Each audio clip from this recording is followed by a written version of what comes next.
The game begins in 3, 2, 1.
네, 여러분, 지난번 시간에 저와 여러분들은 우주 창조의 원리 속에 담긴 하나님의 중심 사상에 대해서 이야기를 나눈 적이 있습니다.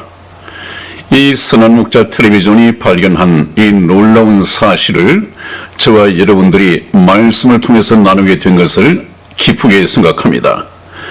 하나님께서 태양과 지구, 달, 이 태양계를 설계하실 때 이미 하나님께서 원리를 두셨는데 그것이 무엇이냐 하면 하나님 없이는 모든 것이 존재할 수가 없다. 그러므로 존재하는 모든 것들은 하나님을 향해서 하나님을 위해서 지음을 받은 것이다. 그 중에서 지구촌에 살고 있는 모든 생명체는 말할 것도 없습니다. 하나님의 관심은 이 지구촌에 하나님이 지어 만드신 생태계 또 그리고 모든 생명체에 관심이 있습니다. 그 중에서도 6일째 되는 날 모든 것을 다 창조하신 후에 하나님 형상대로 사람을 지으시고 하나님이 보시기에 심히 좋았더라. 그냥 좋았더라가 아니라 심히 좋았더라.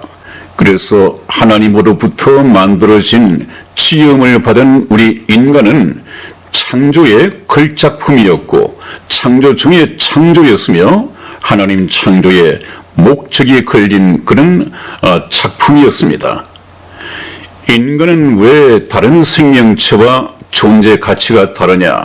그것은 말할 것도 없이 하나님의 사랑의 짝으로 지음을 받았기 때문에 그렇습니다. 특별히 그렇습니다. 모든 만물은 하나님께서 말씀으로 창조하셨다고 되어 있지만 우리 인간은 하나님께서 흙으로 빚어 만드시고 손수 예술적으로 하나님이 작품으로 만드셨습니다. 우리 인간의 존재는 그렇게 다른 만물과 비교됩니다마는 인간 역시 하나님 중심으로 살도록 지음을 받았습니다.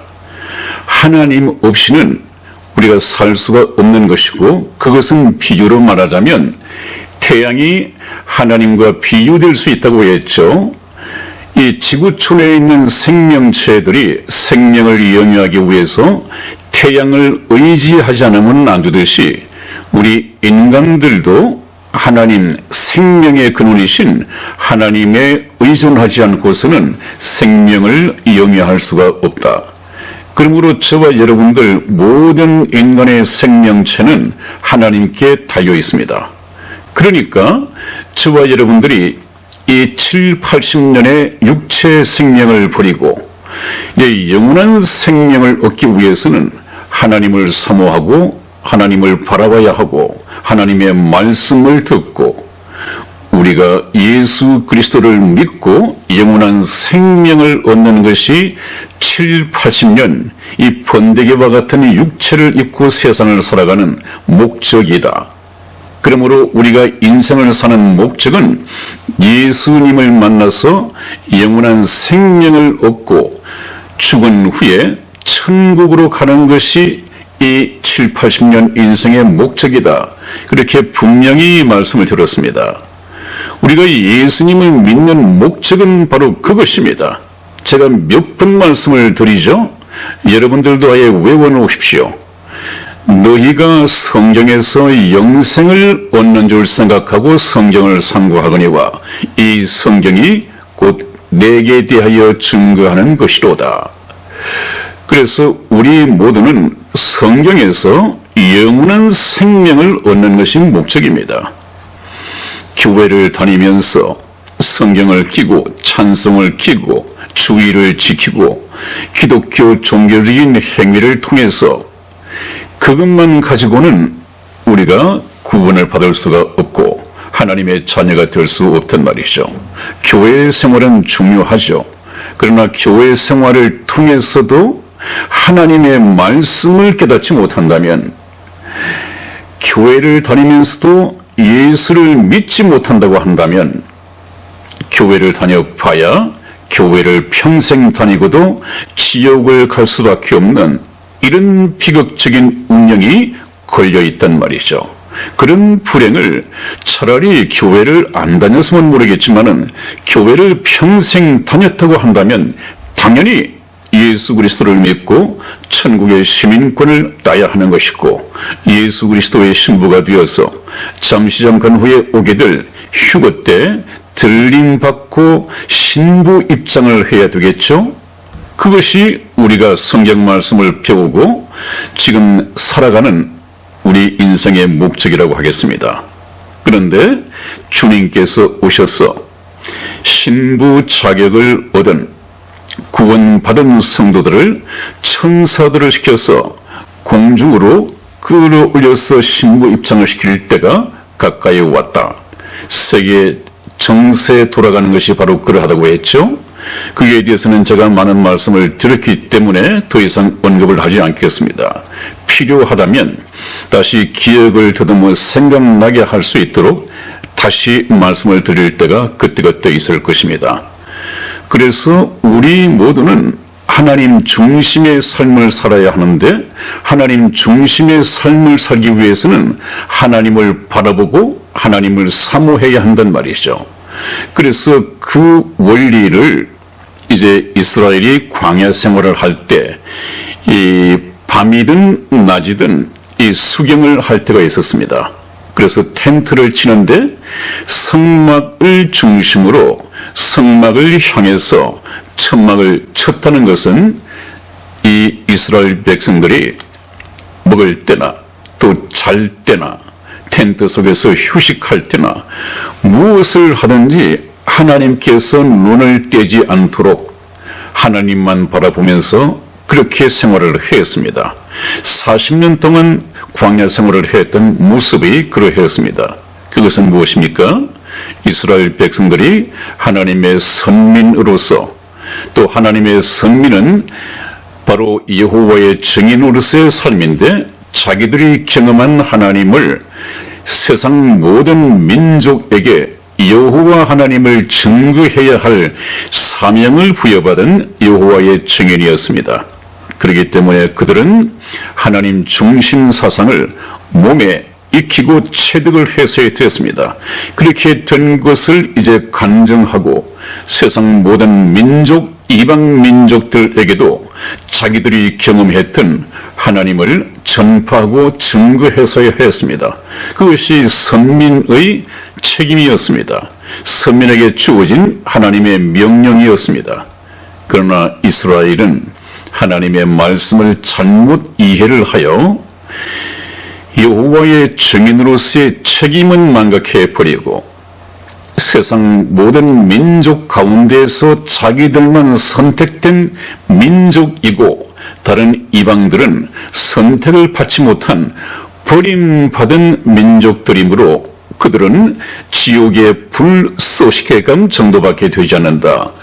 이렇게 책임을 망각하고 쓸데없는 특권의식에 사로잡혀서 자기들에게 주어진 이 사명을 이루지 못했습니다.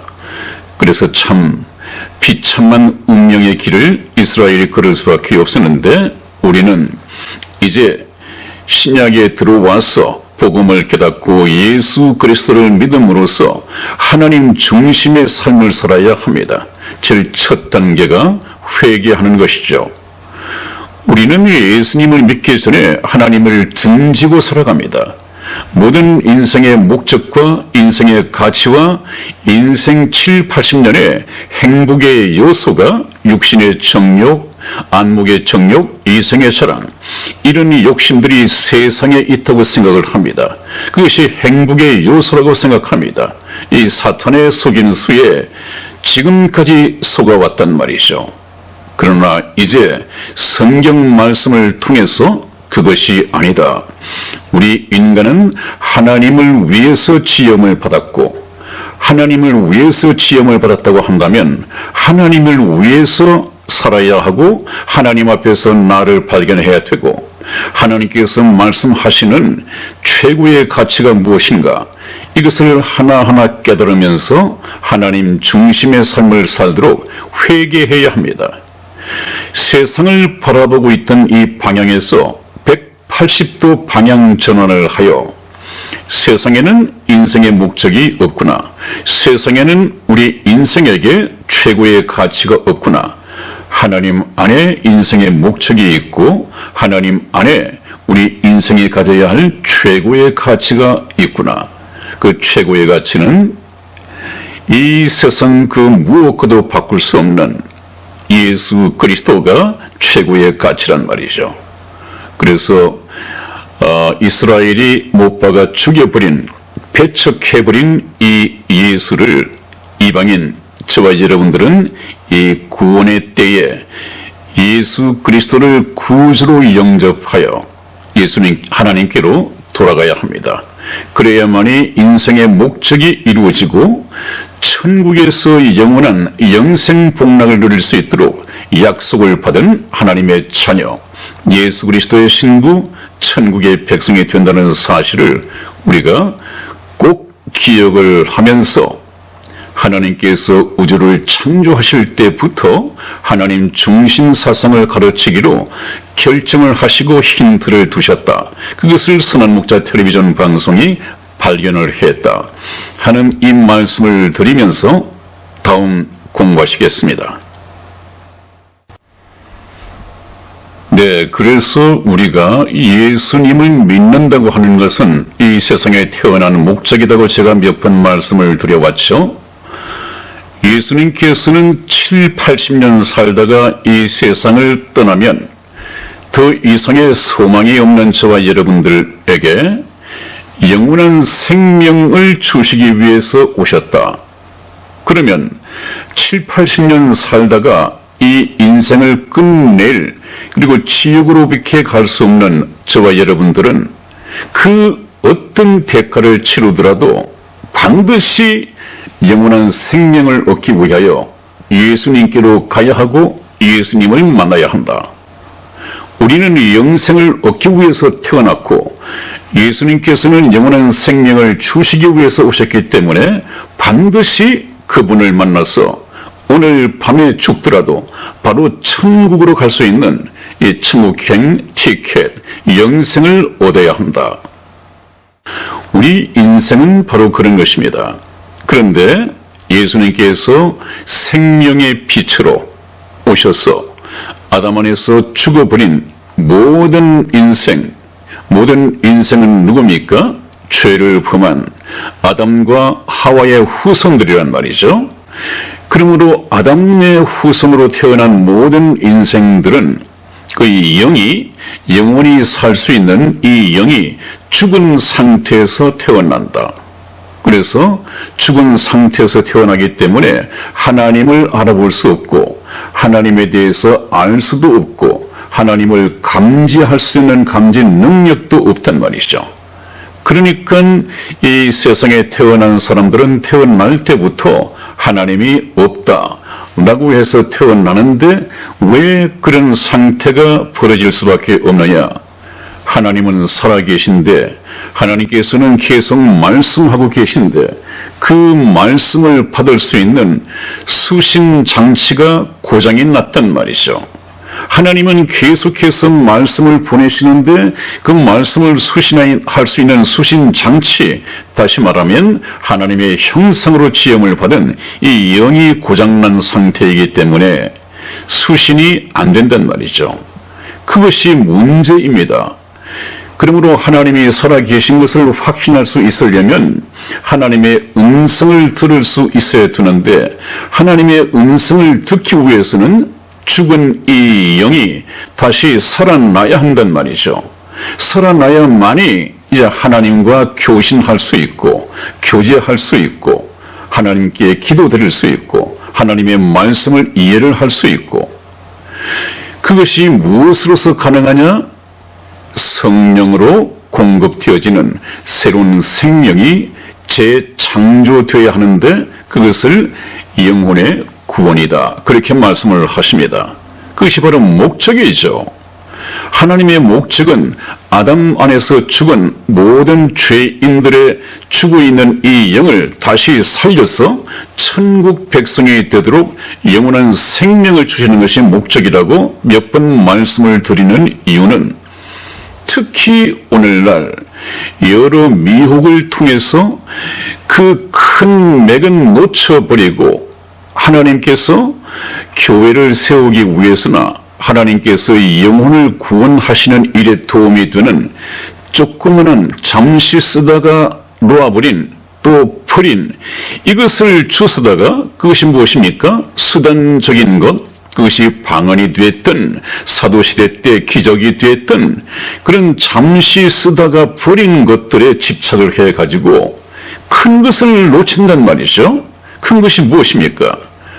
하나님께서는 아담 안에서 죽어진 이 영혼을 다시 살려서 천국 백성 하나님의 자녀가 되도록 하는 것이 목적인데 이것은 덮어두고 그 길을 떠나서 그것을 위해서 사용하시던 기적이나 방언이나 그런 은사들에 매여가지고 은사주의다. 이것이 오늘날 교회를 다 덮어버렸습니다.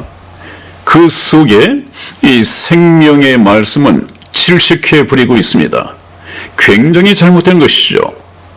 그래서 지금 저희들이 진도를 나가야 할 텐데 지금 계속 여기서 머물고 있지 않습니까? 그래서 오늘 이 말씀은 구약 성경이 있었음에도 깨닫지 못한 이유 무엇을요? 생명의 빛으로 오신 예수 그리스도를 깨닫지 못한 이유가 무엇이냐? 구약 성경에 보면 모든 것이 다 어렴풋이 모형적으로 그림자적으로 계시되어 있습니다.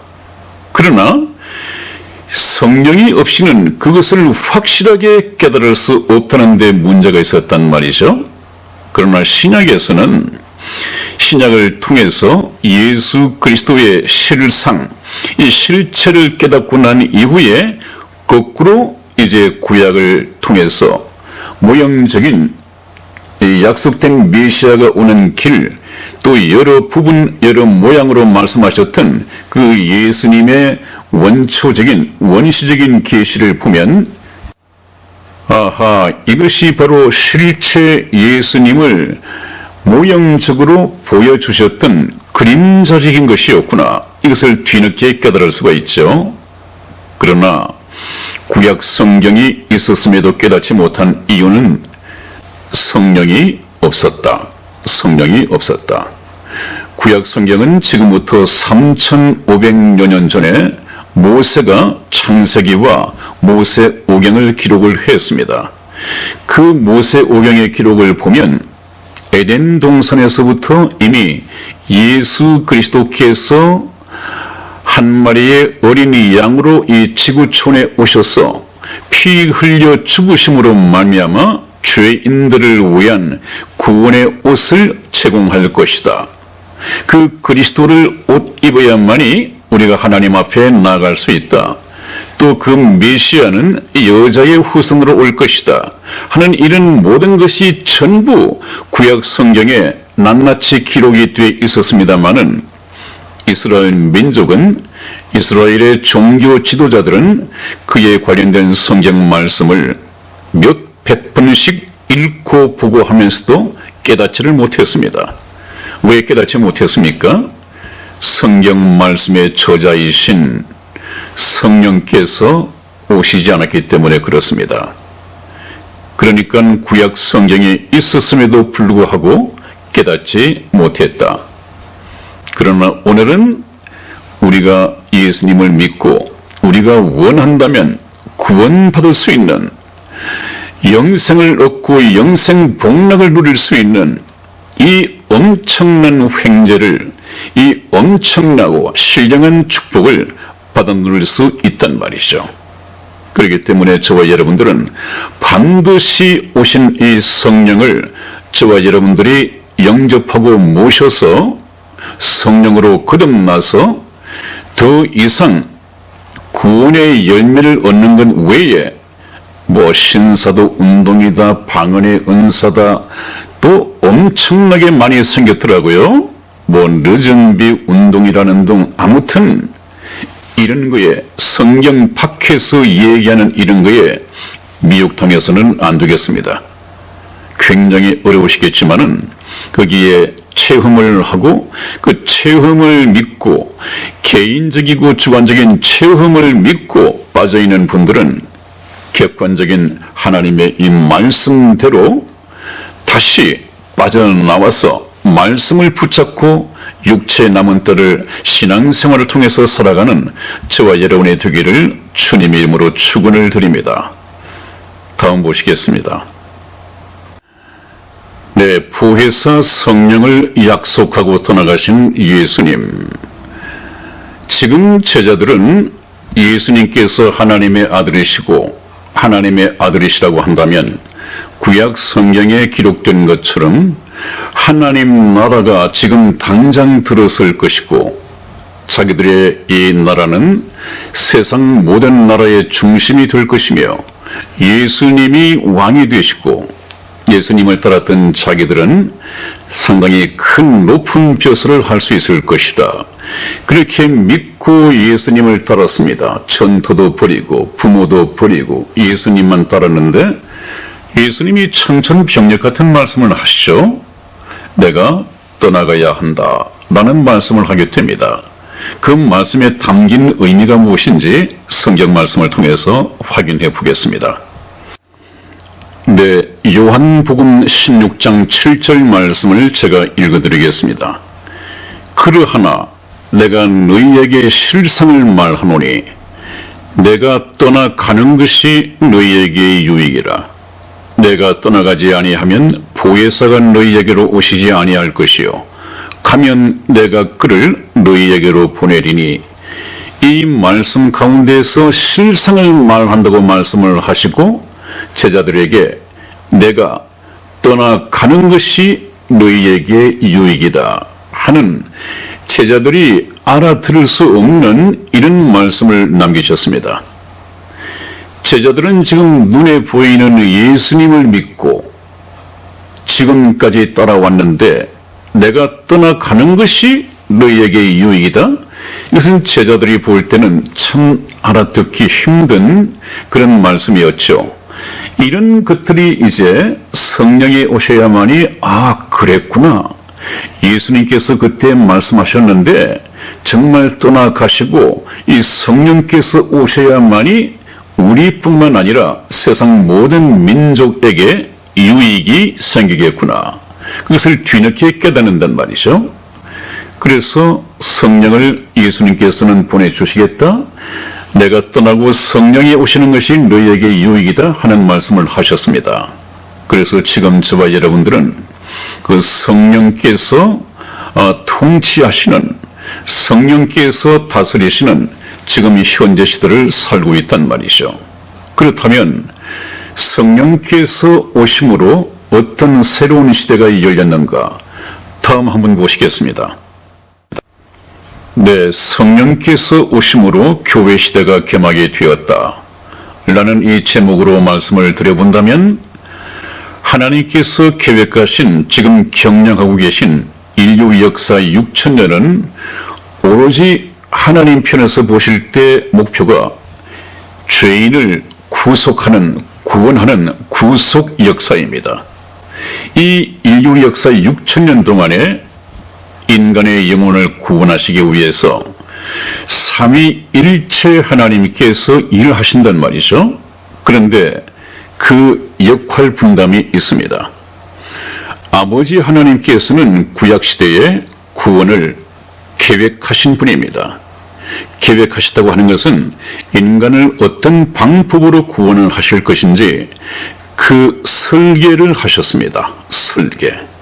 그래서 구약에서는 구원의 이 모양이 그냥 여러 부분과 여러 모양으로 나타났는데 확실하지 않고 그냥 설계 도면처럼, 모형처럼, 그림자처럼, 예표처럼 이런 모습으로 나타났습니다.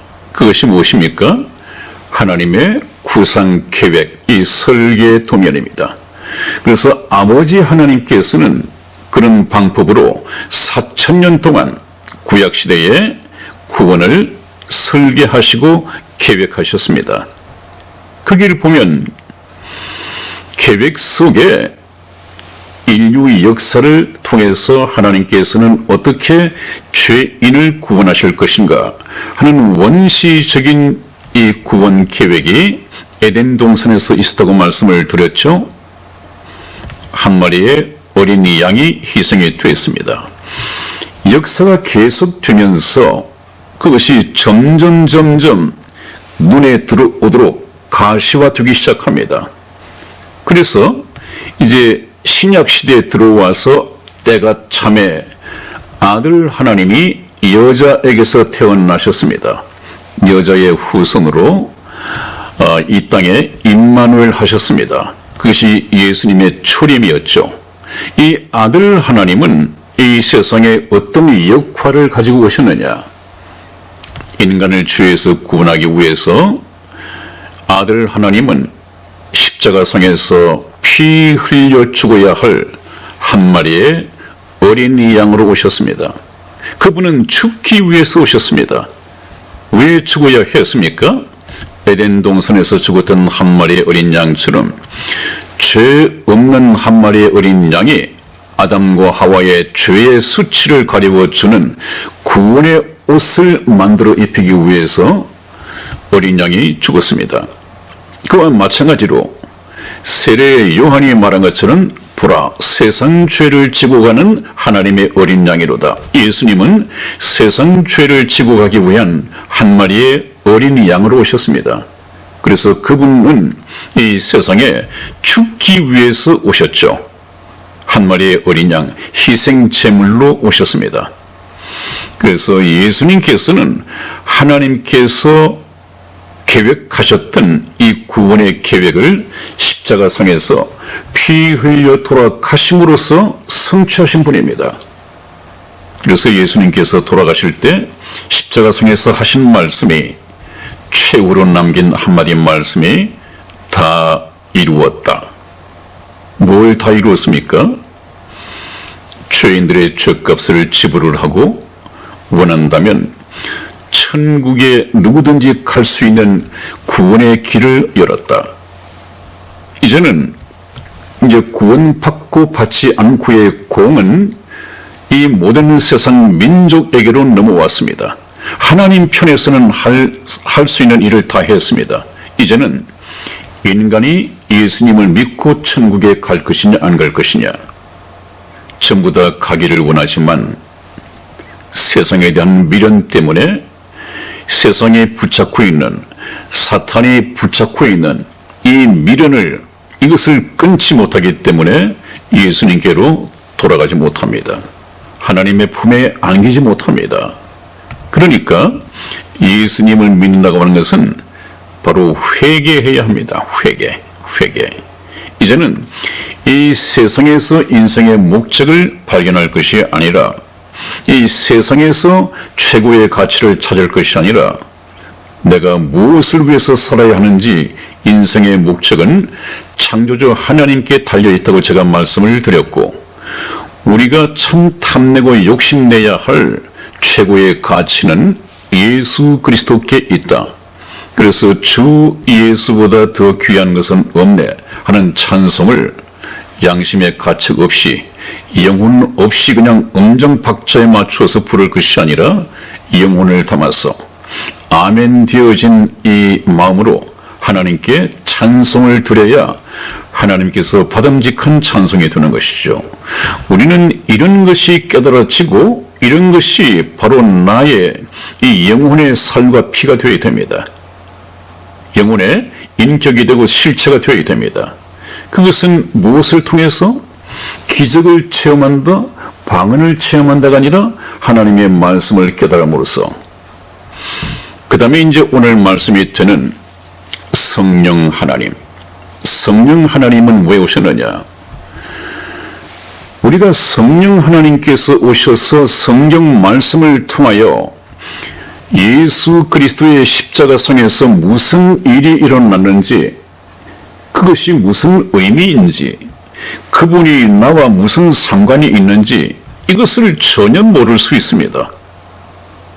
그런 사건이 2000년 전에 있었다 하더라도 전부 다 잊어버리고 지금 와서는 생각지도 않게 되죠. 관심도 안 가지게 됩니다. 그러나 성경 말씀이 있고 성령 하나님께서 지금도 성경 말씀을 통해서 예수 그리스도를 증거하고 있단 말이죠. 그러니까 우리가 깨달을 수 있습니다. 그 성령 하나님은 교회 시대에 무엇을 하시느냐? 하나님께서 계획하셨고 예수님께서 십자가상에서 성취하신 그 구원의 계획을 전하고 세상 모든 민족에게 전하고 가르치고 깨닫게 하심으로 예수님을 영접하도록 도우시기 위해서 오셨단 말이죠. 그 구원의 열매는 성령의 열매입니다. 성령은 그 일을 위해서 오셨습니다. 그래서 하나님 아버지께서는 4000년 동안 구원을 계획하셨고 계획하신 것을 아들 하나님은 이 땅에 오셔서 3년 반 동안 공생애를 통해서 결국에는 십자가상에서 성취하셨습니다. 3년 반 공생애 동안. 그러나 하나님의 계획과 예수 그리스도께서 성취하신 이 구원을 전하고 가르치고 깨닫게 하심으로 예수님을 영접하도록 도우시는 성령 하나님의 역사는 2000년 동안 지금도 계속되고 있습니다마는 이 성령 하나님의 그 역사가 이제 끝을 맺을 때가 얼마 남지 않았습니다. 서두르야겠습니다. 왜? 휴거가 있게 되면 이 땅에 계시던 성령님께서 성령으로 구원받은 모든 성도들을 데리고 이 땅을 떠나게 되어 있습니다. 그러면 다시 캄캄한 사탄의 왕국이 들어설 수밖에 없습니다.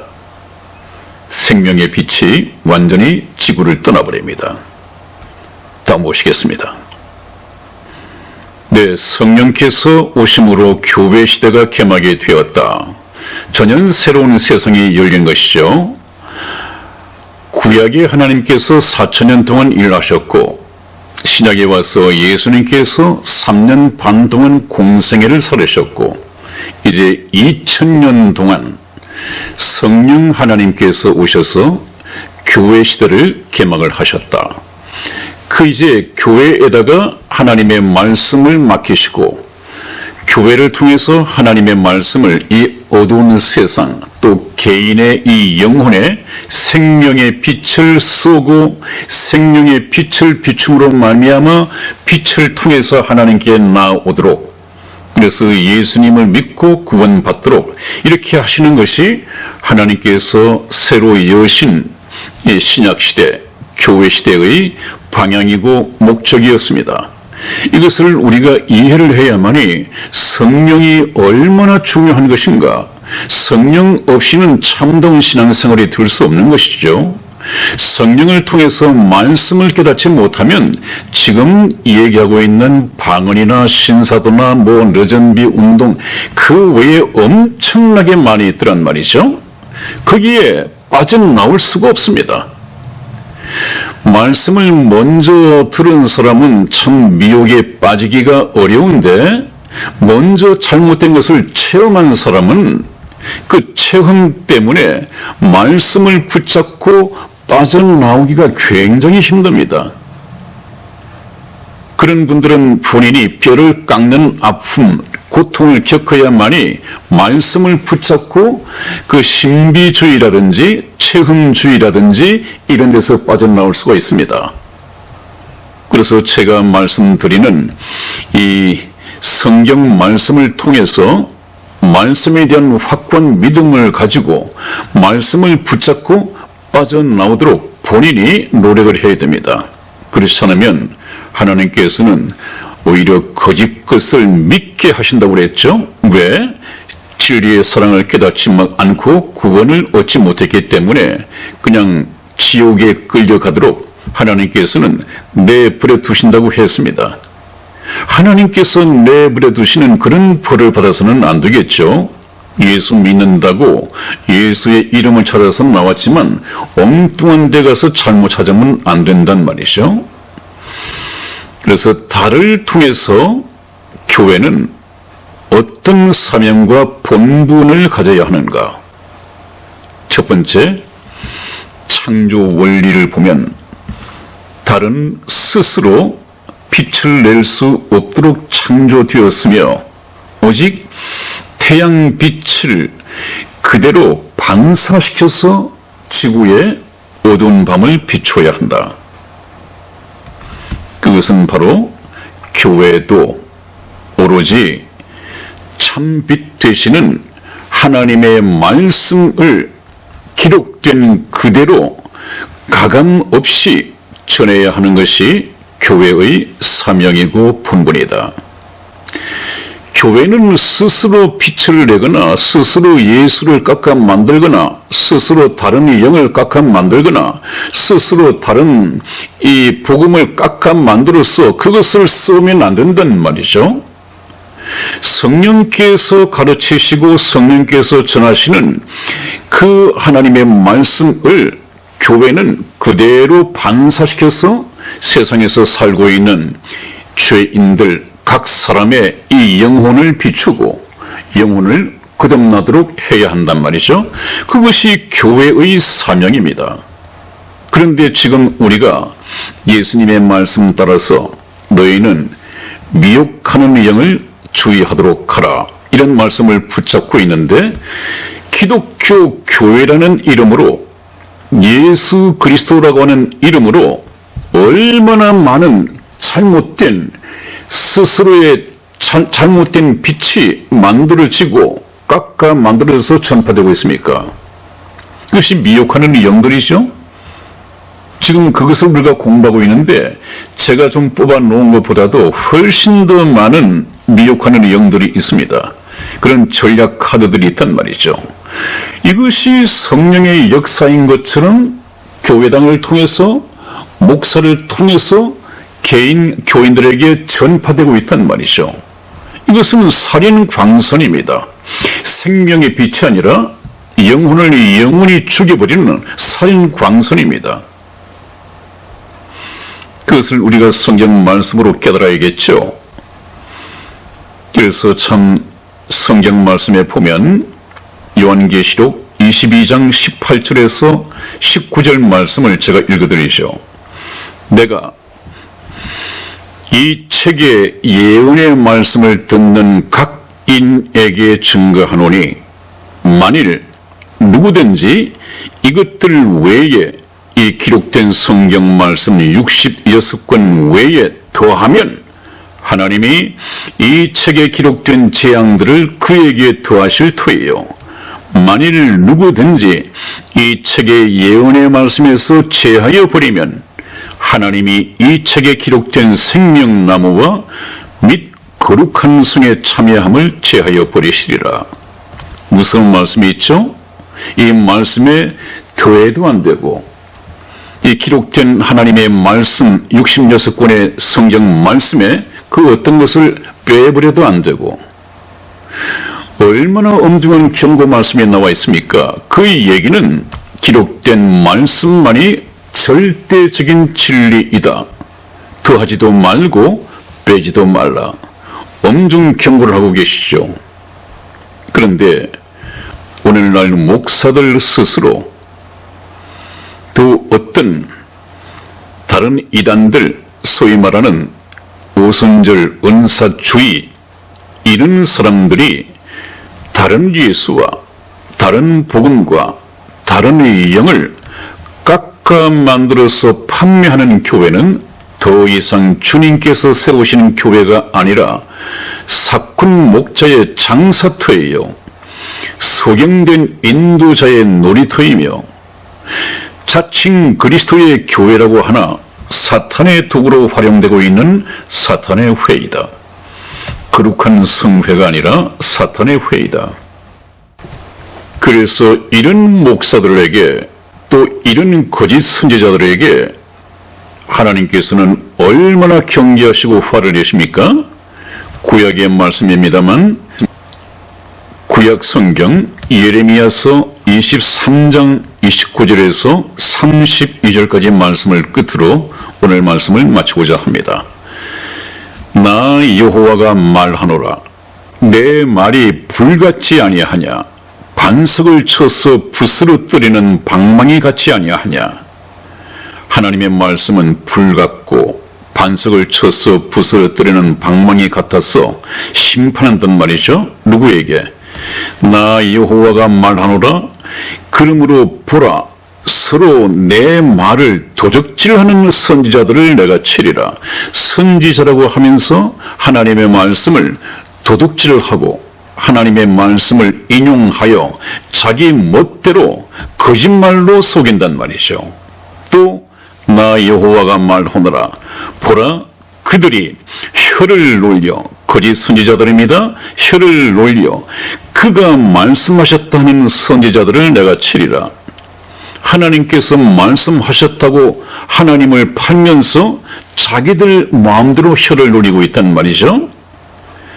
또 나 여호와가 말하노라. 보라, 거짓 몽사를 예언하여 이르며 거짓과 헛된 자만으로 내 백성을 미혹케 하는 자를 내가 치리라.